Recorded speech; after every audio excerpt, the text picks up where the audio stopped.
Bonjour et bienvenue au webinaire sur comment faire des achats en ligne en toute sécurité. Je m'appelle Nawara et je suis la coordinatrice bilingue de l'Ontario C'est chez moi et étudiants internationaux se connectent à Costly Immigrant Services. Je vais vous guider à travers ce webinaire aujourd'hui.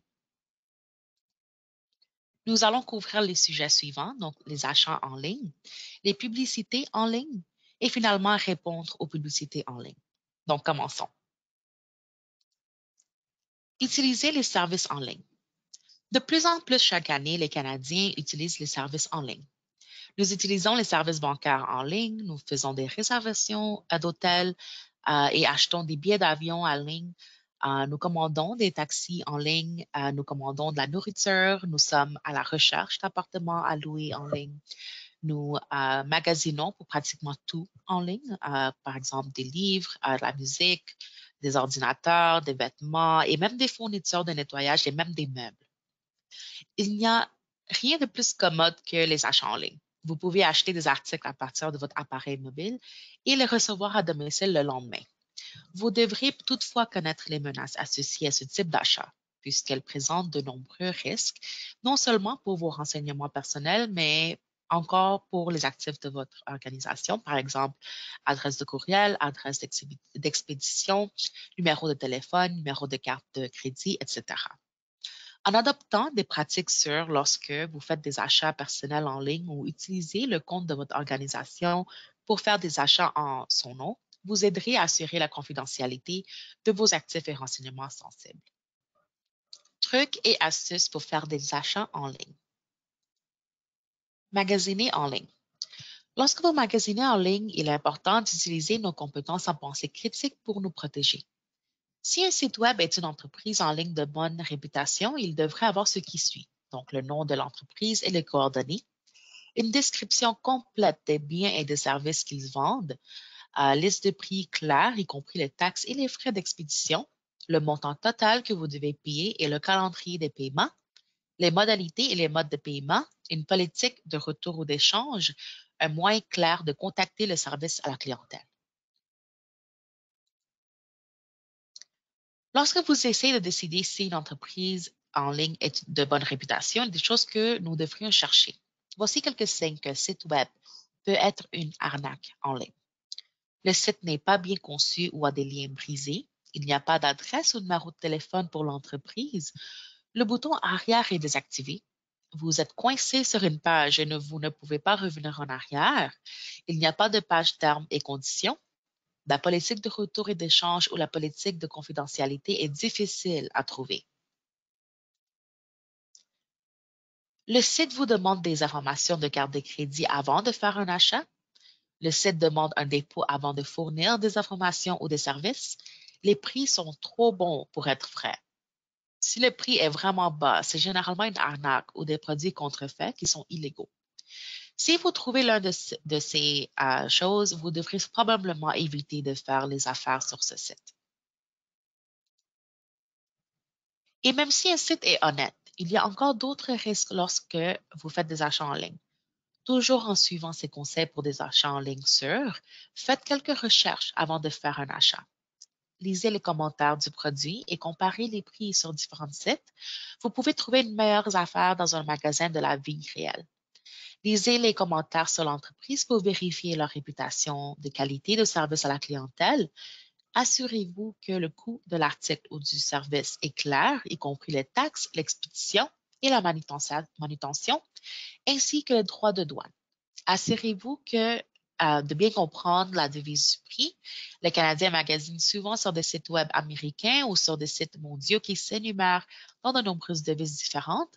Vous ne remarquerez peut-être pas qu'un prix est en dollars américains, puis soyez surpris lorsque vous vérifiez votre facture de carte de crédit. N'utilisez pas le Wi-Fi public pour magasiner en ligne, ce qui permet aux voleurs d'identité de voler plus facilement vos informations de carte de crédit. Utilisez toujours une carte de crédit ou un système de paiement en ligne sécurisé. N'envoyez pas d'argent comptant ou d'argent en virement bancaire. Imprimez ou enregistrez les reçus et les courriels de confirmation. Lisez vos relevés de carte de crédit et vérifiez s'il y a des frais non autorisés. Donc, un petit rappel, méfiez-vous des escroqueries en ligne, ne magasinez que sur des sites qui sont réputés, faites vos recherches avant d'acheter, n'envoyez pas d'argent comptant et vérifiez votre relevé de carte de crédit. Les publicités en ligne. Les Canadiens utilisent des sites classifiés en ligne pour acheter et vendre des produits et des services entre particuliers. Kijiji et Craigslist sont les plus connus, mais les nouvelles plateformes sont de plus en plus populaires et Facebook a également un service d'achat et vente. Ces plateformes sont souvent bonnes pour le logement publicitaire et les possibilités d'emploi. Ces sites nous permettent d'économiser de l'argent, de recycler, de réutiliser des articles, de trouver un logement partagé et même de gagner de l'argent supplémentaire. Malheureusement, ces petites annonces en ligne ou babillards peuvent donner de nombreuses possibilités aux personnes malhonnêtes. Il est important d'examiner une annonce de près avant de répondre. Y a-t-il des informations importantes qui manquent? Par exemple, comme l'état d'un article à vendre. L'annonce inclut-elle des photos? Où sont les photos de l'Internet à partir du site web des fabricants ou d'une bibliothèque d'images stock? L'affiche demande-t-elle un virement bancaire pour paiement? Y a-t-il plusieurs ajouts de la même affiche pour la même chose?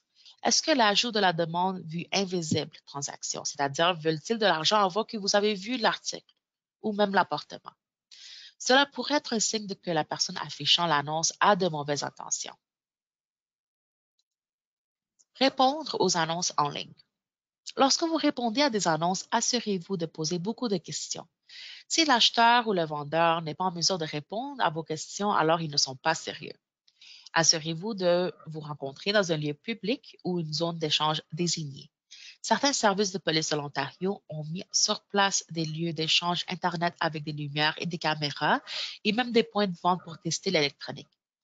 Ces zones se trouvent généralement à l'extérieur du poste de la division de police locale. Si votre communauté n'a pas d'endroit officiel comme celui-ci, vous pouvez toujours vous réunir à l'extérieur de votre poste de police locale pour des raisons de sécurité. Ou peut-être pouvez-vous suggérer de vous rencontrer devant votre campus et votre bureau de sécurité. Si vous devez prendre un achat à la maison du vendeur, par exemple, si une partie de l'affaire est ramasser un grand meuble, n'allez-y pas seul, apportez quelques amis avec vous.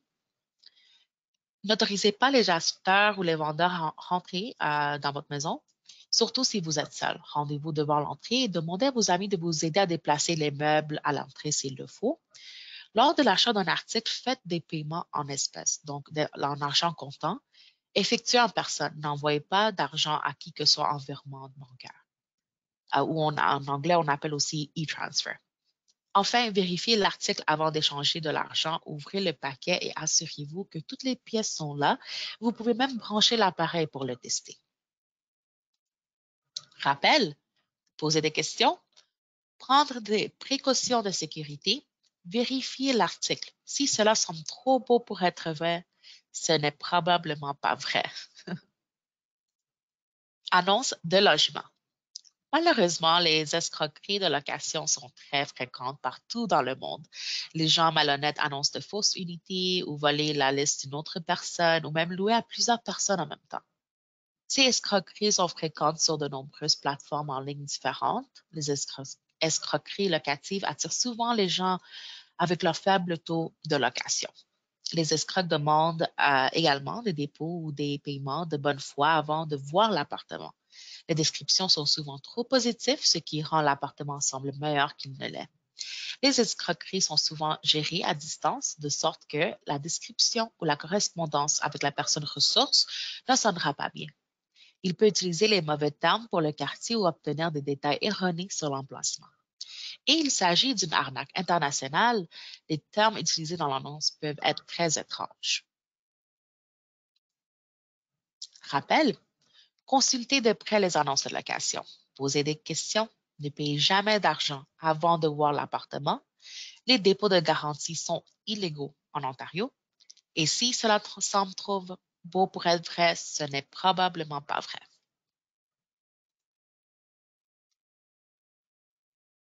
Beaucoup d'employeurs utilisent également des petites annonces en ligne pour faire de la publicité pour des emplois de tout type. Ces plateformes sont également populaires pour le travail occasionnel ou les projets indépendants, mais malheureusement, les voleurs d'identité et autres escrocs peuvent utiliser des offres d'emploi pour trouver leur prochaine victime. Consultez toujours l'entreprise en ligne. La plupart des entreprises d'aujourd'hui ont une présence en ligne. S'il s'agit d'une annonce individuelle pour un service, vérifiez leurs coordonnées de près. Recherchez des annonces avec des informations complètes, la description de poste, le taux de rémunération, le nom de l'organisation et sa mission ou son but. C'est aussi une bonne pratique de chercher l'entreprise dans Google Maps pour voir réellement où elle se trouve. N'envoyez pas d'argent ou de renseignements personnels aux services de recrutement ou aux agences d'affectation temporaire qui font de la publicité sur ces sites.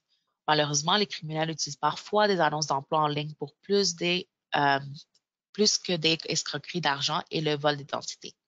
Les publicités trompeuses peuvent parfois mener à l'exploitation, tromper les gens qui sont désireux de trouver un emploi dans l'activité illégale, le travail forcé ou même le travail du sexe. Rappel, recherchez des informations complètes, vérifiez les détails, posez des questions et, si cela semble trop beau pour être vrai, ce n'est probablement pas vrai. Les ressources. Il existe de nombreuses organisations et organismes gouvernementaux qui travaillent pour nous protéger contre le vol d'identité et d'autres dangers en ligne. Pensez cybersécurité est une campagne nationale de sensibilisation publique conçue pour sensibiliser les Canadiens à la sécurité en ligne et les informer des étapes à suivre pour se protéger en ligne. Visitez leur site Web pour plus d'informations. Visitez le site Web du gouvernement de l'Ontario pour lire plus sur comment éviter le vol d'identité ou recouvrer votre identité. Vous allez apprendre sur ce que vous devez faire si vous êtes victime d'un vol d'identité et les mesures que vous pouvez prendre pour protéger vos renseignements personnels et financiers. Le Centre antifraude du gouvernement du Canada est une autre ressource. Cet centre recueille de l'information sur la fraude et le vol d'identité. Il fournit des renseignements sur les fraudes passées et courantes touchant les Canadiens. Vous pouvez visiter leur site Web ou appeler leur numéro sans frais. Pour en savoir plus sur la cybersécurité, visitez le site Web de la Gendarmerie royale du Canada. Vous pouvez également signaler le vol d'identité et le harcèlement en ligne menaçant à votre service de police local. Parlons maintenant brièvement du programme bilingue L'Ontario, c'est chez moi. L'immigration, réfugiés et citoyenneté Canada et le ministère des Services à l'enfance et des services sociaux et communautaires de l'Ontario finance le programme L'Ontario, c'est chez moi afin de faciliter l'établissement des nouveaux arrivants en Ontario et de les aider à faire des choix plus éclairés. N'hésitez pas de visiter notre site Web et de nous contacter par courriel et par téléphone. Parlons maintenant du projet bilingue Étudiants internationaux se connectent. Le ministère des Services à l'enfance et des services sociaux et communautaires de l'Ontario finance le projet Étudiants internationaux se connectent afin d'offrir des mesures de soutien aux étudiants internationaux et à leurs familles. N'hésitez pas de visiter notre site Web et de nous contacter par courriel et par téléphone. Costly Immigrant Services, c'est un organisme multiculturel à vocation communautaire qui sert chaque année plus de 39 000 clients dans ses 18 bureaux situés dans la région du Grand Toronto. Costly coordonne l'Ontario c'est chez moi et Étudiants internationaux se connectent pour l'ensemble de l'Ontario. On est rendu à la fin de cette présentation. Merci beaucoup d'avoir écouté ce webinaire et bonne journée.